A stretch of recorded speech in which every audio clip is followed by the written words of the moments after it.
Assalamualaikum warahmatullahi wabarakatuh. Apa kabar kalian hari ini? Tetap semangat ya dalam belajar dan semoga kalian tetap dalam keadaan sehat walafiat. Anak-anakku, hari ini kita akan belajar tentang menyajikan cerita fantasi. Materi tentang pengertian cerita fantasi dan strukturnya sudah kita pelajari beberapa pertemuan yang lalu. Nah, sekarang kita akan belajar untuk menyajikan cerita fantasi. Intinya berkaitan dengan kegiatan menulis cerita fantasi.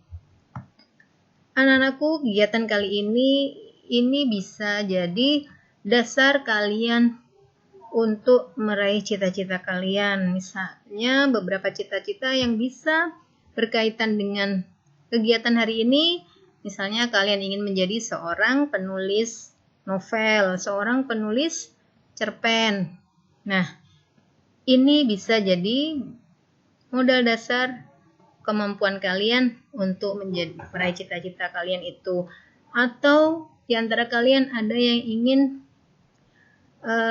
menjadi seorang penulis skrip film, itu bisa belajar dari menyajikan cerita fantasi dari sini.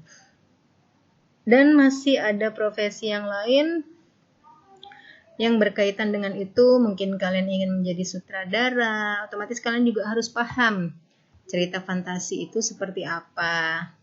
Atau ingin menjadi seorang penulis komik, itu juga bisa berkaitan dengan cerita fantasi. Baik, apapun profesi kalian nanti, mudah-mudahan kegiatan hari ini bisa menjadi inspirasi kalian, bisa menjadi dasar kemampuan kalian untuk meraihnya nanti. Kita lanjut ke materi ya. Merencanakan cerita. Jadi yang pertama kita harus merencanakan cerita. Yang pertama yang harus kita lakukan adalah menemukan ide penulisan. Menemukan ide caranya bisa dengan mengamati objek nyata lalu diberi imajinasi. Misalnya kalian melihat sebuah rumah tua atau melihat sebuah jembatan. Ini objek nyata yang bisa kalian amati, kemudian kalian imajinasikan. Kalian imajinasikan akan ada cerita apa di balik objek nyata ini. Silakan diimajinasikan. Kita lanjut. Yang kedua, penggalian ide cerita fantasi dari membaca. Jadi, selain melihat objek nyata, kita akan punya imajinasi kalau kita punya banyak referensi dari bacaan yang kita dapat ya. Dari mana saja sih kita bisa dapat ide cerita? Pertama dari buku pengetahuan. Yang kedua dari buku ilmiah tentang ruang angkasa misalnya. Kemudian yang ketiga buku tentang hewan langka atau buku biografi tokoh. Dan masih banyak buku-buku pengetahuan yang lain yang bisa dijadikan ide. Ya, ini contoh-contoh buku yang bisa jadi bacaan kalian untuk menggali ide cerita. Dari buku-buku yang kalian baca itu dikaitkan dengan yang pertama tadi, yang fakta atau objek nyata, kemudian dikaitkan dengan buku-buku yang kalian baca supaya kalian ada imajinasi sehingga jadi sebuah ide cerita fantasi. Ini ya yang bisa jadi bahan bacaan untuk menggali ide cerita. Yang ketiga, membuat rangkaian peristiwa. Nah, ini contoh. Ada ide bertemu dengan pahlawan. Misalnya, tokohnya itu pemuda malas yang menghancurkan bangsa. Ini idenya ya, bertemu dengan pahlawan. Siapa yang bertemu pemuda malas itu menghancurkan bangsa. Nah, rangkaian ceritanya apa saja sih kira-kira yang bisa menarik? Pertama nih, ada tokoh yang dihukum oleh guru. Kemudian dihukumnya apa? Dia dihukum untuk ke perpustakaan baca buku biografi.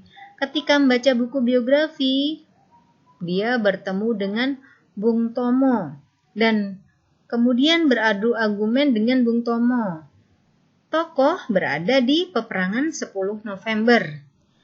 Kemudian tokoh malas menimbulkan masalah dalam perjuangan 10 November itu tadi. Kemudian tokoh berdialog dengan pemuda perjuang dan tokoh kembali pada dunia nyata dan menyadari kekeliruannya tadi. Nah, ini jadi sebuah rangkaian peristiwa yang mendukung ide bertemu dengan pahlawan.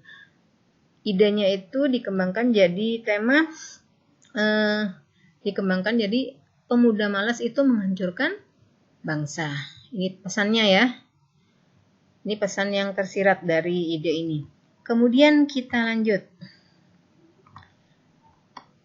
Nah, yang keempat, kita mengembangkan cerita fantasi.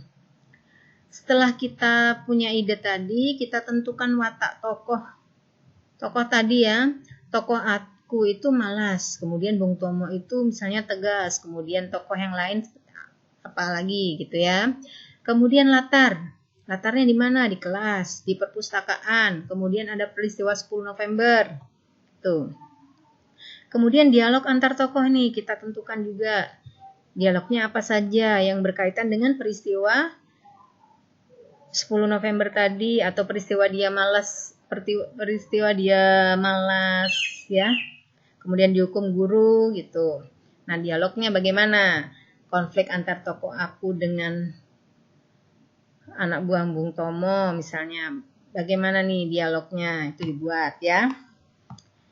Baik, dilanjutkan.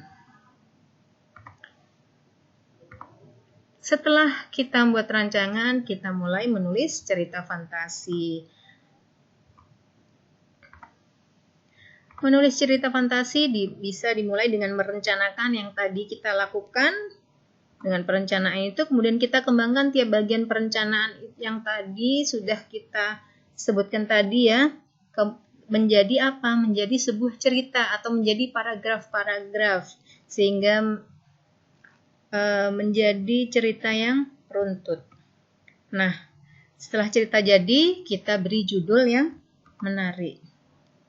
Setelah diberi judul, kita baca ulang, kita telaah, dan kita revisi apakah ada kalimat yang salah atau penggunaan kata yang selalu berulang. Nah, itu kita revisi, kita edit. Atau ada cerita yang kurang menarik atau tidak berkaitan dengan cerita, nah itu kita hapus mungkin atau kita tambahin dengan cerita yang lain gitu ya. Kemudian setelah selesai kita publikasikan.